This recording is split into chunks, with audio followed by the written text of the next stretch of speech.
Hi guys, let's take a look at Against the Right. It's from West End Games. It's an older game from 1985. Comes with a D10. I'm almost positive this is not the D10 it came with because this one's inked. I don't think they inked die in 85. Maybe I'm wrong.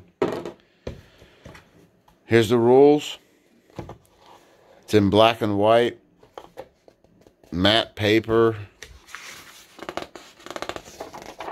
I love this paper. I don't know why they got rid of this paper or just don't use it anymore. Why don't they do this? You could write on this with pencil all day long.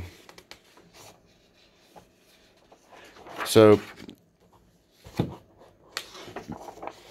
we start off with an introduction, concepts, components.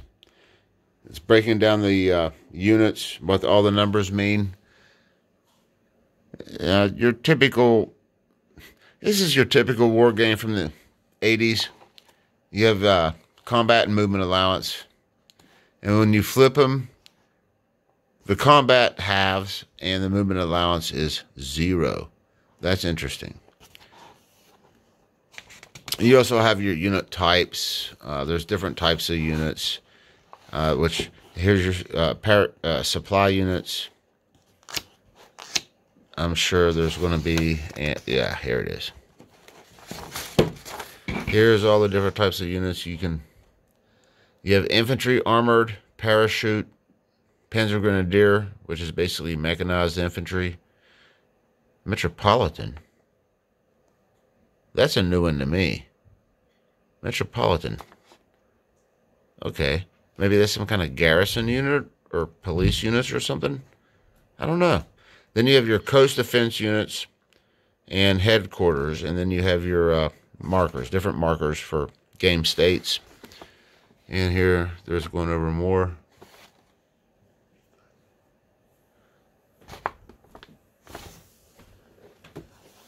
Here we go, zones of control, combat radius, stacking, lines of communications. The die, it does use a D10.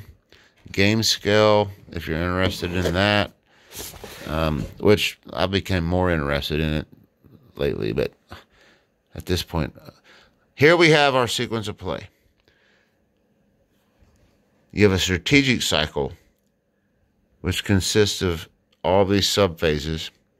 Then you have an activity cycle, which is all these phases, subphases. Then you have a terminal cycle, which consists of these subphases. Okay, this is a very in-depth game. I don't know. I've never played it, but it looks pretty detailed to me. Then it goes over operations and the operational phase, movement and headquarter relocation operations, parachute drop operations, actions, movements. Again, a lot of headquarters stuff, headquarters movement, Headquarters must play a big role in this game. Here's your combat rules.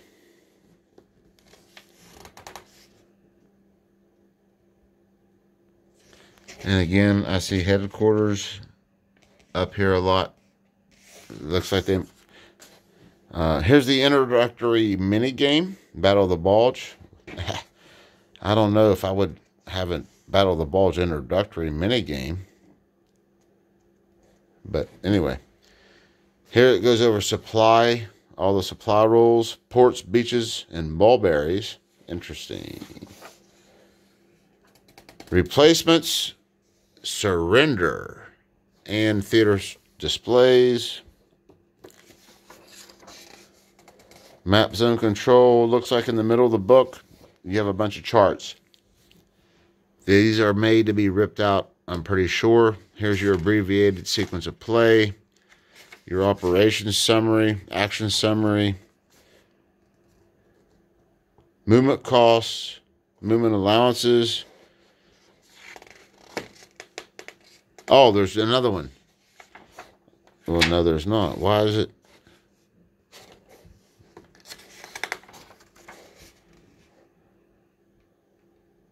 You have your combat results table right here. Looks like it's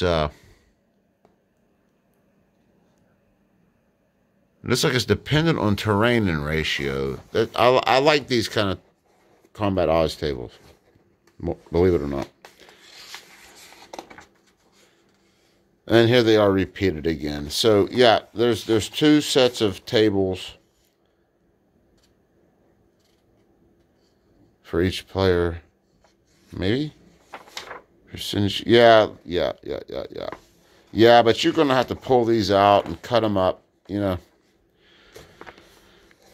Here we go over amphibious assaults, minor assaults.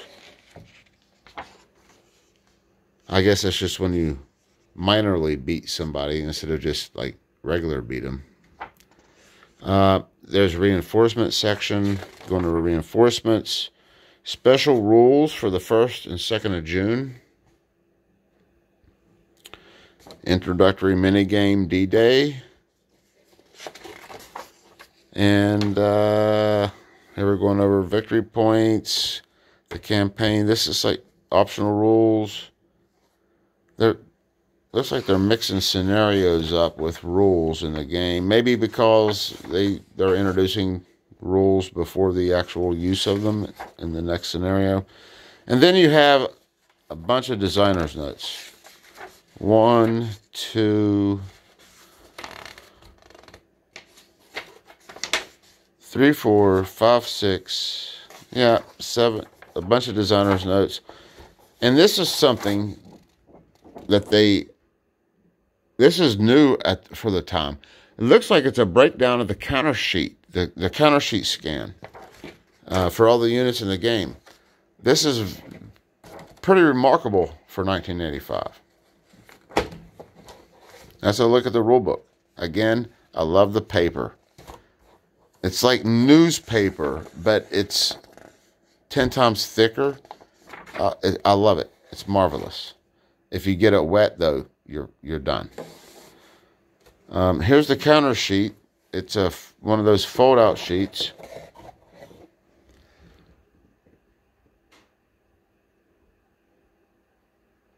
Very bright colors.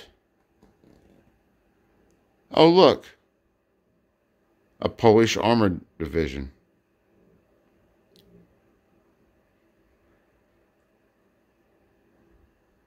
Here's your Germans.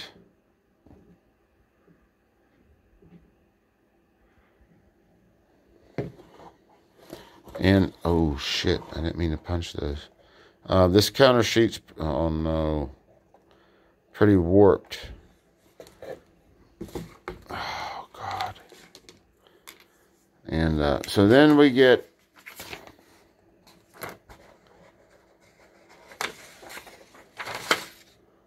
some kind of player aid. But this is on glossy, super thin glossy paper. And it's almost, I mean, you could almost make a kite out of this and fly it behind your house in a stiff wind. And I think this is some kind of player sheet to keep track of things. Man, that's really weak. Then we have, oh man, in the maps we have 2 maps. I'm just going to open one up. Again, I'm going to apologize because these maps have been stored for a very long time and they have hard creases. The colors, again, just like the counters, the colors on the map, well, actually, just like the player aid. I mean, everything's very bright. Very, very bright. Almost garish, as the British would say. But it does look functional. You have your terrain key down here. Everything's clear on what kind of terrain is in what hex. Actually, it's not a bad map. It's just bright, I guess. And it's on glossy ass paper, and it's very thin. And here's the other map. Oh, this is the west map. That one, I'm guessing, is probably the east map. And then it comes with a counter tray. So that's just a quick look at, yeah, it is the east map, because right there it says east map. So that's just a quick look at the components of this game. This is very disappointing. This damn thing. I mean, this is the kind of paper that your coupons come in in the Sunday paper. And then I fucked all those counters up. They poked right out of that sheet. So I'm going to have to fix that. And get this back in the box. But anyway, guys, thanks again for watching. This has been a look at Against the Right by West End Games.